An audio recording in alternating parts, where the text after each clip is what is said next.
Hello friend, मैं Durgesh Kumar Singh Thakur private limited. Last topic में हम लोगों ने जो पढ़ा था वो था इशू ऑफ शेयर्स। तो सबसे पहले हम ये देखते हैं कि शेयर्स इशू कौन करती है। मैंने बताया था आपको कि कंपनी दो तरीके की होती है। पहली कंपनी जो होती है वो प्राइवेट लिमिटेड होती है और दूसरी जो होती है वो पब्लिक लिमिटेड कंपनी होती है। अगर प्राइवेट लिमिटेड कंपनी को शेयर्स इशू करना है तो वो सेल्फ करती है, वो शेयर्स इशू नहीं कर सकती है, पब्लिक को शेयर इशू नहीं कर सकती है। तो फिर करती कौन सी है? केवल प्राइवेट लिमिटेड शेयर्स इशू करती है। ये चीज़ यहाँ पे लिखा भी था, क्या लिखा था कि एक निजी कंपनी अंश निर्गमित करने की प्रक्रिया प्रकृति में अनौपचारिक होती है, मतलब ये कंपनी नहीं करती है। तो फिर करती कौन सी कंपनी है? सार्वजनिक कंपनी, क्योंकि उसको अधिक पूंजी की आवश्यकता होती है, अतः वो क्या करती है? जनता को शेयर्स इशू करती है। अब बात ये आती है कि ये इशू जो है कितने तरीके से कर सकती है। तो इशू से पब्लिक कंपनी जो होती है वो दो तरीके से करती है। पहले कैसे करती है? कैश के लिए, और दूसरा कैसे करती है? Other than cash. कैश के लिए पहले तो हम ये केस देखेंगे।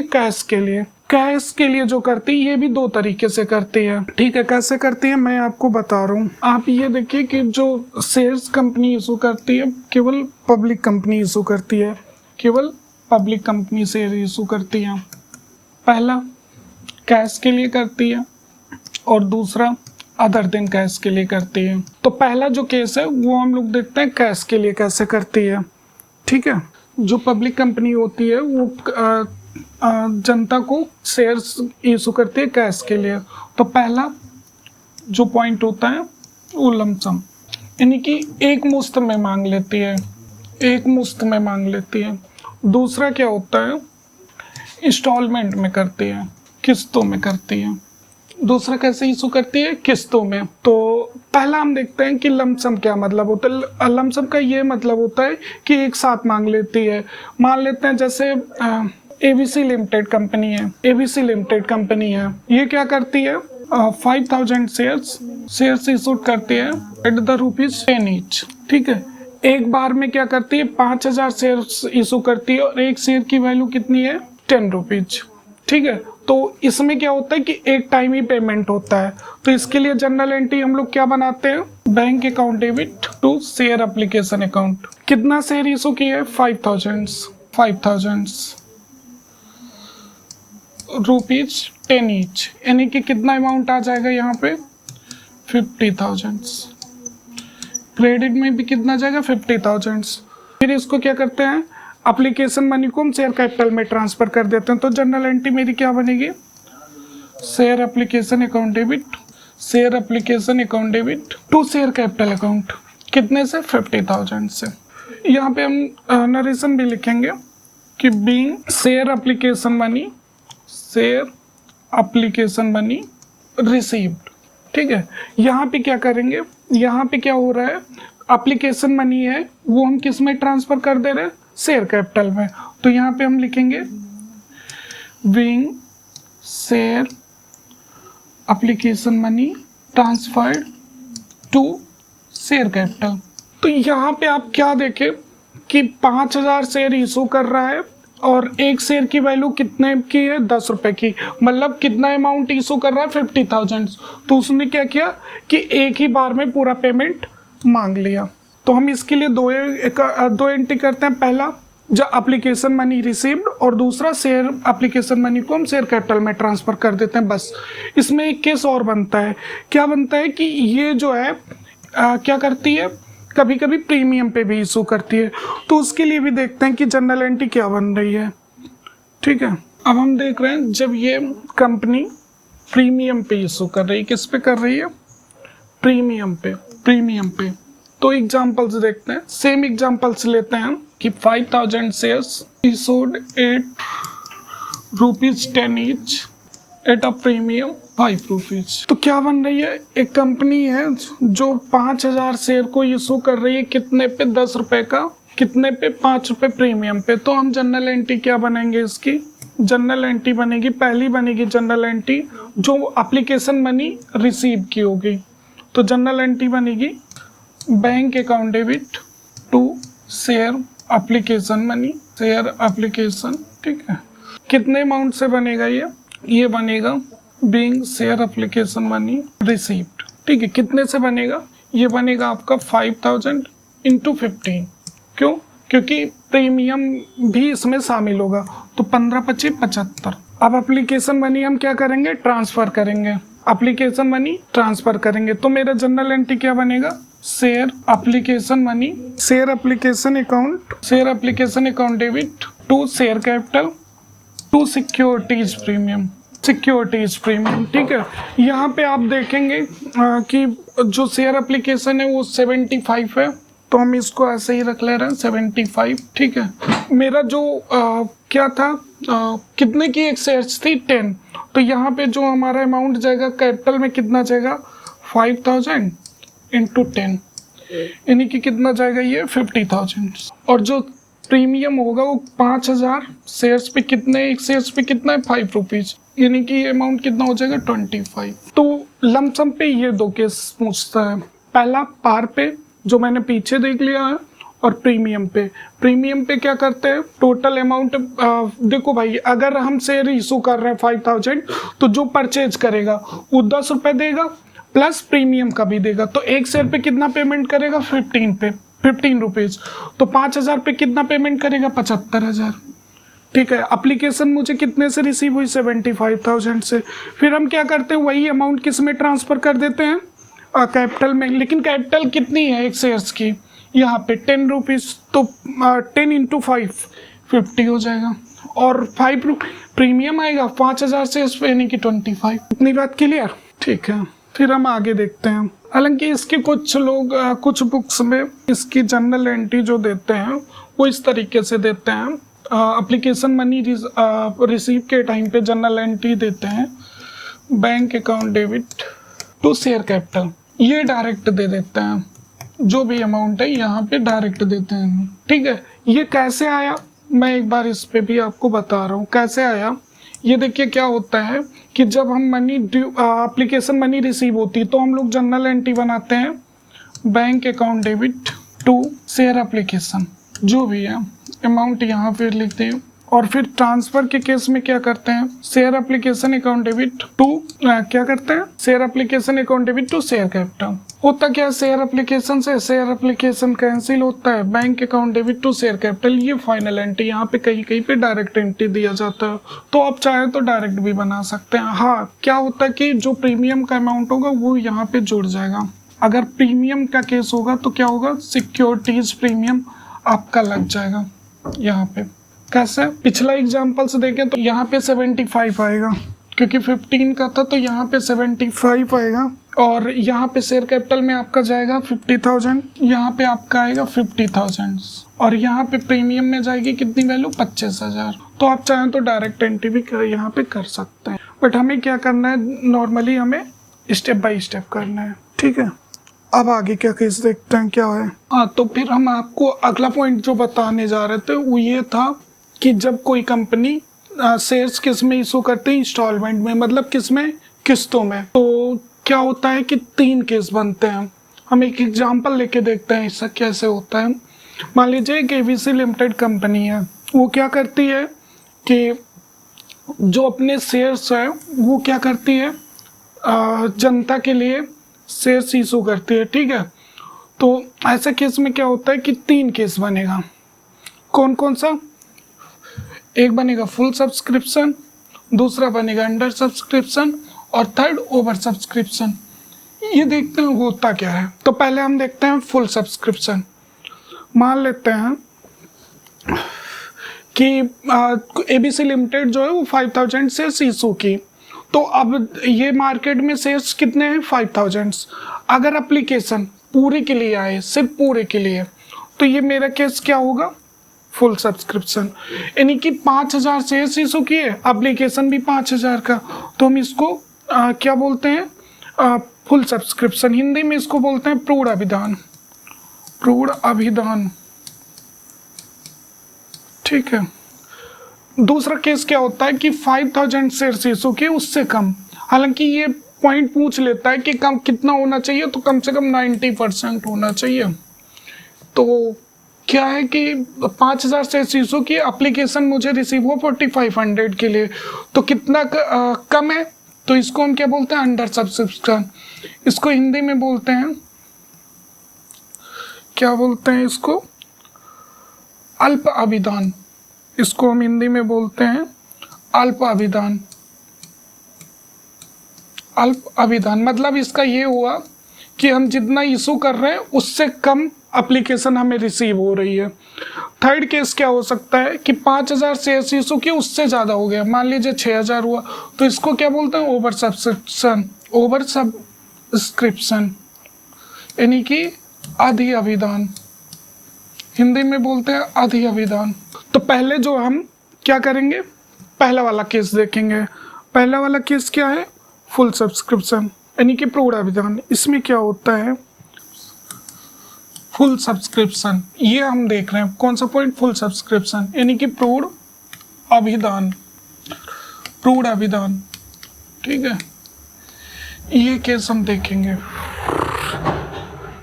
ठीक है। इसको हम एक एग्जांपल से लेके देखते हैं। ABC limited issued 10,000 shares of ₹10 each as follows. An application ₹2 each on allotment, ₹3 on first call, ₹3 कितना, 3 2 5 3 on first and final call, on final call ₹2 यानी कि 2 3 5 5 3 2। all application money received, all application money received following journal entries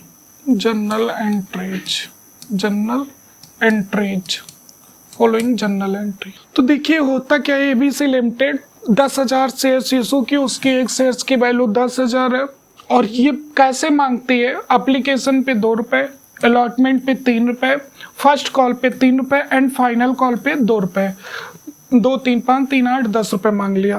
फिर application money received following general entry, पूरे application money हमें received हो गई है, यानी कि फुल सब्सक्रिप्शन का ये केस है। 10,000 इशू किए, 10,000 यहाँ पे मुझे एप्लीकेशन मनी रिसीव्ड हो गया। तो जनरल एंट्री हम लोग पिछली क्लास में देखे थे, तो इसकी सबसे पहले अब हम क्या करते हैं, जनरल एंट्री करते हैं, ठीक है। इसको हम हटा रहे हैं। जनरल एंट्री क्या बनेगी, फॉर कि जनरल एंट्री जो बनेगी, general entries in the books of ABC limited. तो पहली जो जनरल एंट्री बनेगी, for receipt of application money. तो जनरल एंट्री बनेगी bank account debit to share application, कितने से, 2 रुपए से, कितने शेयर्स पे, 10,000, जो कि पिछला एग्जांपल दिया था, कितने से, 10,000 शेयर्स, द रेट ऑफ ₹2 यानी कि 20,000, ये मेरा हो गया। फिर इसको क्या करेंगे, ट्रांसफर करेंगे application money.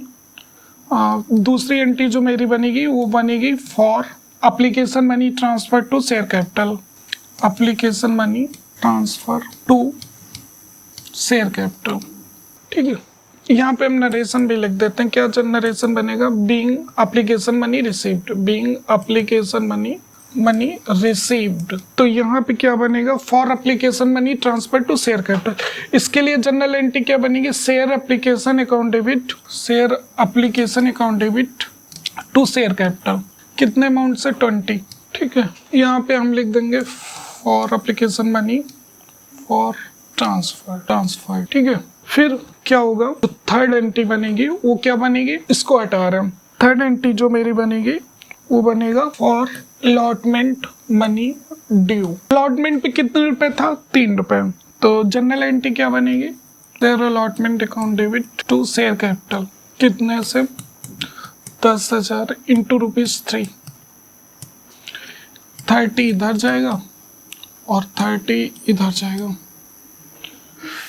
Being allotment money due, narration भी लिखेंगे, बीइंग अलॉटमेंट मनी ड्यू, मतलब ये कॉल की अलॉटमेंट मनी हम मांग रहे हैं इस टाइम, ठीक है। फिर क्या आ जाएगा, रिसीव होगा। तो रिसीव क्या होगा, bank account debit to share allotment, कितने से 30,000 बीइंग अलॉटमेंट मनी रिसीव्ड। ठीक है। अब क्या आएगा, अब आपका आएगा फर्स्ट कॉल। क्या आएगा, फर्स्ट कॉल। यहाँ से इसको हम हटा रहे हैं, for first call money due. First call मेरा कितना था, 3 रुपीज था। तो जनरल एंट्री क्या बनेगी, share first call account debit to share capital, कितने से 10,000 इंटू रुपीज 3 यानी कि 30,000। Then being application money, being sorry application नहीं, for being first call money due, being first call money due. ठीक है। अब हम रिसीविंग की देख लेते हैं। तो bank account debit to share first call, कितने से 30,000 से, being first call money received. यहाँ पे मैंने मांगा कितना, 30,000 से कॉल की, यहाँ पे मुझे पूरे पैसे मिल गए। ठीक है। तो हम जनरल एंट्री बनाते हैं, bank account debit to share first call, क्योंकि ये मांगा, यहाँ कैंसिल कर लिया। ठीक है। फिर हम आते हैं लास्ट फाइनल कॉल की बात कर लेते हैं। ठीक है।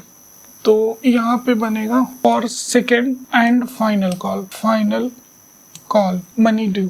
तो यहाँ पे जनरल एंट्री जो बनेगी मेरी, वो बनेगी पहली वाली, share second and final call. यहाँ पे ये ध्यान रखना है कि जो लास्ट कॉल होगी उसके साथ हम फाइनल वर्ड यूज करेंगे। Final call account debit to share capital account, कितने से 10,000।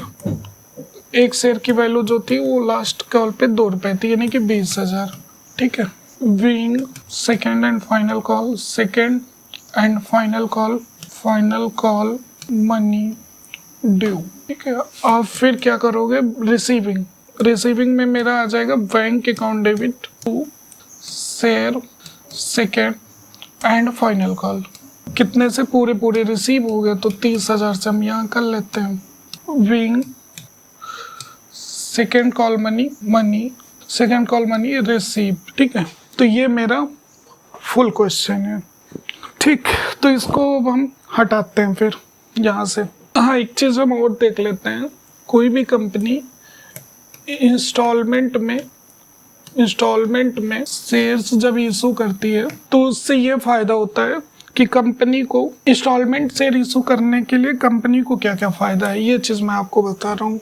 इंस्टॉलमेंट में शेयर्स इशू करने से कंपनी को ये फायदा होता है कि कंपनी को जो अपने बड़े खर्चे होते हैं वो हो सकता है टाइम टू टाइम करना पड़े। जैसे मान लीजिए कोई बिल्डिंग परचेज करने के लिए उसको अभी 10 लाख की रिक्वायरमेंट है। ठीक है। तो वो क्या करती है, अभी मान लीजिए स्टार्टिंग में उसे 10 लाख की काम है। ठीक है। कुछ समय बाद उसको 5 लाख की एक मशीनरी की आवश्यकता है। ठीक है। तो बिल्डिंग के लिए मान लेते हैं हम फॉर एग्जांपल्स कि 1 अप्रैल को रिक्वायरमेंट है 10 लाख, और ये जो हम इंस्टॉलमेंट कर रहे हैं ये मेरा कब जा रहा है, मान लीजिए मुझे 1 अगस्त को काम है 5 लाख की। उसके बाद क्या करते हैं, मान लीजिए और भी उसके खर्चे हैं, 10 लाख का कुछ और करना है, मान लेते हैं ये 10 अक्टूबर को। तो इससे ये फायदा होता है कि कंपनी को एक बड़ा amount time to time requirement होता है, इसलिए वो क्या करती है, अपने जो फंड्स है, जो शेयर्स के थ्रू पैसा मांगती है वो किस्तों में मांगते हैं, क्योंकि अभी उसको नहीं रिक्वायरमेंट है। मान लीजिए उसको अभी 10 लाख की रिक्वायरमेंट है तो वो पहला कॉल करेगी, उसके बाद जब उसको अगस्त में 5 लाख की रिक्वायरमेंट होगी तो दूसरा कॉल करेगी। इसी तरीके से आगे वो कॉल करती रहेगी और अपने एक्सपेंस पूरा करते रहेगी। इससे पब्लिक को क्या फ़ायदा होता है, जनता को क्या फ़ायदा होता है, उसको एक साथ पेमेंट भी नहीं करना पड़ता। मान लीजिए अभी 1 अप्रैल को 10 लाख पेमेंट करना है, 1 अगस्त को 5 लाख करना है, और इस प्रकार वो क्या करता है किस्तों में, उसके ऊपर भी बर्डन नहीं पड़ता है। तो ये इंस्टॉलमेंट जो होता है ये दोनों के लिए फ़ायदेमंद रहता है। ठीक है। अब हम अगला केस देखेंगे। इसके पहले का केस था कि शेयर्स इशू किया, उस पर पूरा एप्लीकेशन मनी रिसीव्ड हो गया। अब हम क्या देखते हैं, क्या होता है कि जैसे मान लीजिए ABC लिमिटेड है। ठीक है। ABC लिमिटेड है, तो ये क्या करती है कि शेयर्स इशू करती है। कितना करती है, मान लेते हैं 10,000 शेयर्स, ठीक है। और इसके एक शेयर की वैल्यू कितनी है, 10 ईच। इसको अच्छे से समझिए पहले, ठीक है। क्या होता है कि 10,000 शेयर्स करती है, एक शेयर्स की वैल्यू कितना है, 10,000, ठीक है। अब वो एप्लीकेशन पे कितना मांगती है, एप्लीकेशन पे मान लीजिए वो मांगती है 3 रुपये, अलॉटमेंट पे मांगती है कितना, 2 रुपये, फर्स्ट कॉल पे मांगती है 3 रुपये, और फाइनल कॉल पे कितना मांगती है, सेकेंड एंड फाइनल कॉल पे कितना मांगती है, फाइनल कॉल कितना हुआ आपका, 3 2 5 3 8, यानी कि 2 रुपये, ठीक है। ये उसका स्ट्रक्चर है, किस्त है। कैसे, application 3, allotment 2, first call 3 and final call 2। हाँ, अब क्या केस बनता है, इस वाले केस में होता क्या है, मान लीजिए कोई भी एक ऐसा इंसान है जो कुछ किस्तों पे पेमेंट नहीं कर पाता है। जैसे वो एप्लीकेशन देगा तभी वो शेयर होल्डर बनेगा, ठीक है। ऐसा शेयर होल्डर जो आगे पेमेंट करने में सक्षम नहीं है, वो क्या करता है, अलॉटमेंट फर्स्ट कॉल या सेकंड कॉल कहीं पे पेमेंट नहीं कर पाता है। तो ऐसे केस में क्या होता है, हाँ, तो मैं ये बोल रहा था कि कोई भी शेयर होल्डर है जो एप्लीकेशन का मनी तो सब देंगे, वही शेयर होल्डर बनेंगे। तो यहाँ की तो कोई बात ही नहीं। Allotment first call and final call पे कहीं पे पेमेंट करने में चूक करेगा, फ्रॉड करेगा, जो भी कहता है, क्या करेगा, चूक होगी, उससे वो पेमेंट करने में सक्षम नहीं होगा। तो ऐसे केस को हम क्या बोलते हैं, इसको हम बोलते हैं कॉल्स इन एरियर, यानी कि आदित्य याचना। आदित्य याचना, आदित्य याचना मतलब ऐसा है कि मैं मांगा, तो मान लीजिए हम अलॉटमेंट पे मांगा पैसा, लेकिन मुझे मिला नहीं, तो उसको हम क्या बोलेंगे, कॉल्स इन एरियर्स। ये कंपनी के लिए क्या है, एक तरीके से लॉस है, क्योंकि वो पेमेंट उसको नहीं मिला है। तो क्या करेगी, डेबिट करेगी, इसको क्या करेगी, डेबिट करेगी, ठीक है। तो हम इस पे एक क्वेश्चन देख लेते हैं। क्या ऐसा क्वेश्चन कैसे बनता है, मान लीजिए एबीसी लिमिटेड है 10,000 शेयर इशू किया, 10 ईच, ठीक है। अब प्रत्येक शेयर उसकी कितने की है, 10 रुपए की। कैसे मांगा उसने एप्लीकेशन पे 3, अलॉटमेंट पे 2 रुपए, फर्स्ट कॉल पे 3 रुपए, share final second and final call पे 2 रुपए। एक मिस्टर राम थे जो शेयर होल्डर थे, मिस्टर राम थे, उन्होंने क्या किया, 500 शेयर परचेज किया, इन 10,000 में 500 शेयर्स परचेज किया, लेकिन उन्होंने एप्लीकेशन ही दे पाई, उसके बाद पेमेंट करने से मना कर दिया, ठीक है।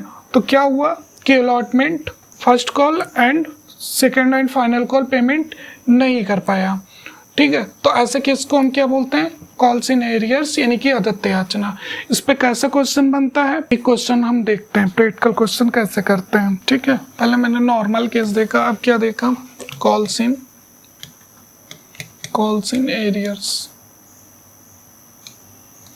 यानी कि आदित्य याचना, जो बकाया रह जाती है, मांगा तो लेकिन ड्यू हो चुकी है, बट वो पेमेंट हमें नहीं मिली है। इस पे हम एक एग्जांपल देख लेते हैं। ABC limited issued 10,000 shares of ₹10 each, payable as follows, ठीक है। कैसे पेमेंट हुआ है, on application ₹2, on allotment ₹3, on first call ₹2, on second and final call ₹3. All application duly received except 100 shares held by Mr. Ram failed to pay first and second call, ठीक है। क्या है इसमें, ABC limited issue 10,000 shares of ₹10 each. ABC limited 10,000 shares issue करती है, उसकी एक share की वैल्यू 10 रुपये है।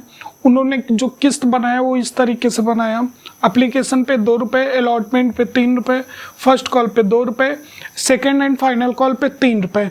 क्या हुआ, ऑल एप्लीकेशन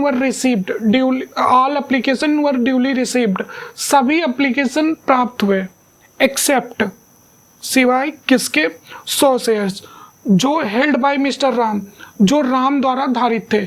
मतलब 100 अंश राम इस 10,000 में 100 शेयर्स का राम धारक था, शेयर होल्डर था।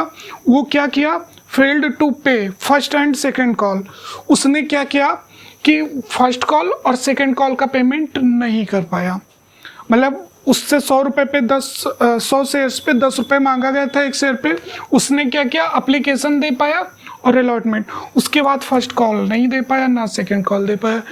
ये केस क्या बनता है, कॉल सिनेरियस यानी कि आदत्य याचना।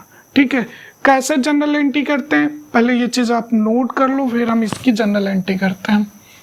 पास journal entries in the books of ABC limited. ABC limited, पहले ये चीज़ आप अच्छे से नोट कर लो, फिर हम इसकी जनरल एंट्री करते हैं। ठीक है, तो अब हम क्या करेंगे, इसकी जनरल एंट्री करेंगे। General entry in the books of ABC limited. किसकी बुक में कर रहे हैं, एबीसी लिमिटेड की बुक्स में।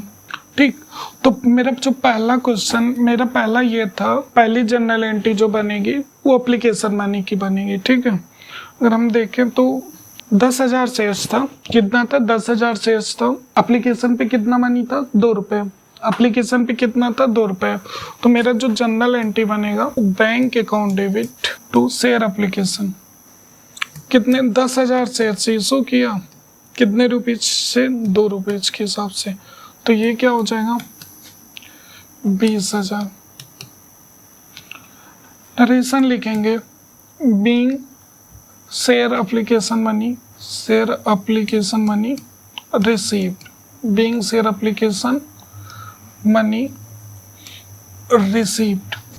ठीक है, 10,000 शेयर्स था, एक शेयर्स की वैल्यू एप्लीकेशन के टाइम पे 2 रुपये थी, तो 20,000 बैंक अकाउंट और 20,000 से एप्लीकेशन क्रेडिट हो जाएगा।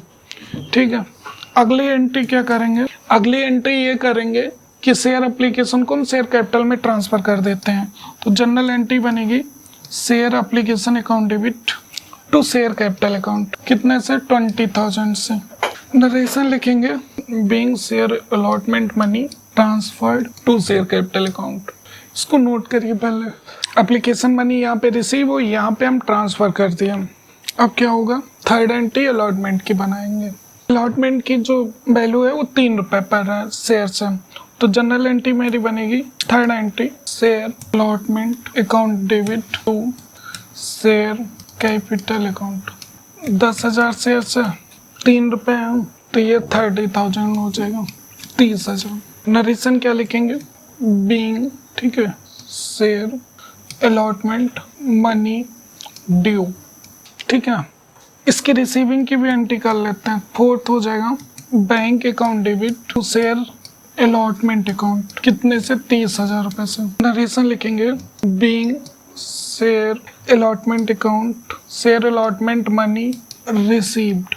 यहाँ तक तो सब कुछ ठीक था, तो ये दोनों एंट्री भी आप देख लीजिए, नोट कर लीजिए। फिर इसके बाद क्या होता है, ना पेमेंट वाली, वो हम देखते हैं इसके बाद। अब अगली एंट्री देखते हैं, क्या जनरल एंट्री अगली होगी। तो जो जनरल एंट्री होगी वो फर्स्ट कॉल की होगी। तो यहाँ पे हम लिखेंगे share first call account debit to share capital account, to share capital account. ठीक, कितने से था, मेरे 2 रुपये था, कितना था, 10,000, 2 रुपये। तो ये वैल्यू जो आएगी ड्यू वो 20,000 से आएगी, being first call money due.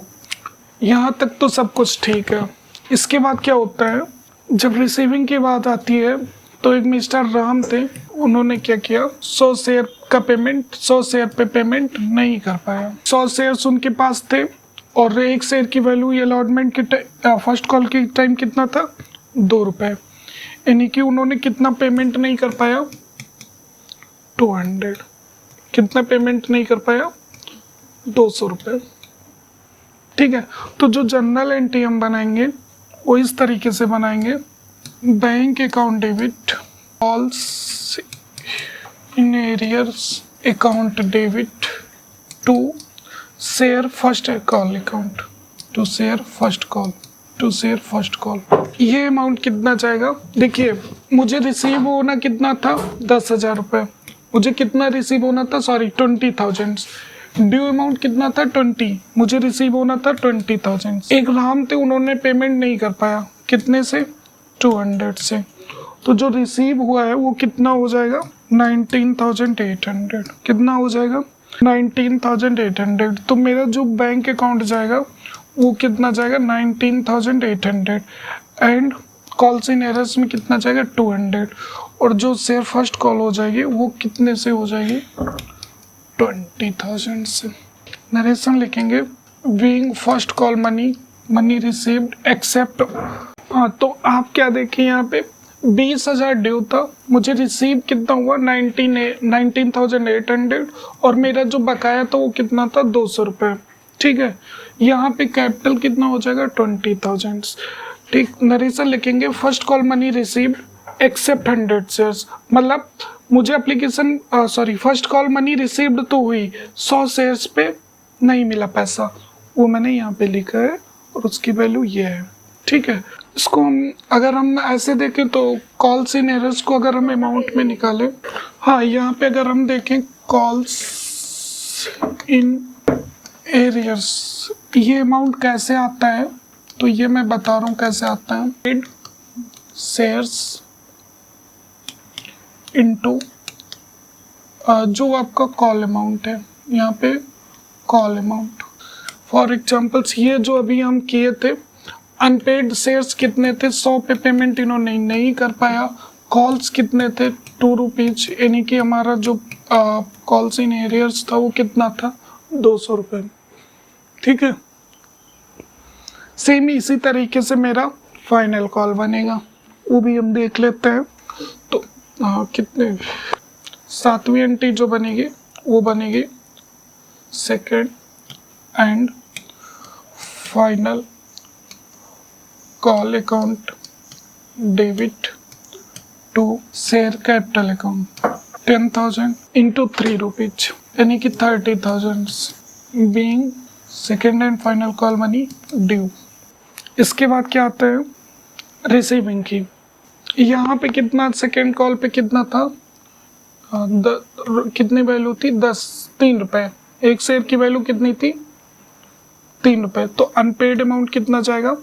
100 shares into ₹3, यानी कि कितने अमाउंट? 300।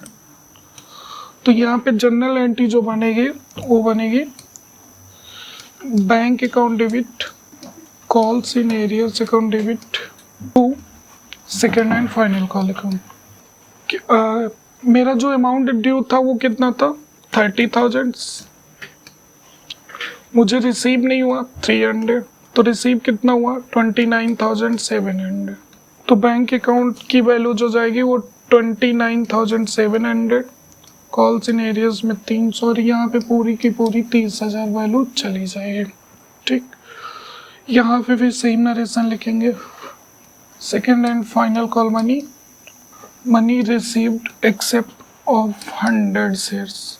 हाँ, तो मैंने क्या देखा आज? फुल सब्सक्रिप्शन का क्वेश्चन, प्रूव्ड हैव डन का मैंने कौन सा क्वेश्चन देखा? नॉर्मल क्वेश्चन देखा। ठीक है, जिसमें क्या था, मैंने पूरा पैसा मांगा और पूरा पेमेंट मिल गया। सेकंड क्या था? सेकंड मैंने पढ़ा क्या? कॉल्स इन एरियर्स, यानी कि इसको क्या हम बोलते हैं? आदत याचना, जहाँ पे कुछ किस्तें बकाया रह जाती हैं। ये मैंने आज 2 केस देखा। ठीक है, इसके बाद का जो केस है वो मैं अगले लेक्चर में देखूंगा। ठीक है, तब तक इतना आप लोग देखिए और अपना कमेंट करके बताइए। ठीक है, ये पूरे केस ठाकुर पब्लिकेशन बुक में बहुत अच्छी तरीके से एक्सप्लेन की गई है। मैं जल्दी वो क्वेश्चन भी आप लोगों के सामने लाऊंगा। पहले ये सब केस देखते हैं, फिर बुक के प्रॉब्लम भी देखते हैं। पूरे बहुत अच्छे से इस बुक में समझाया गया है। ठीक है, थैंक यू।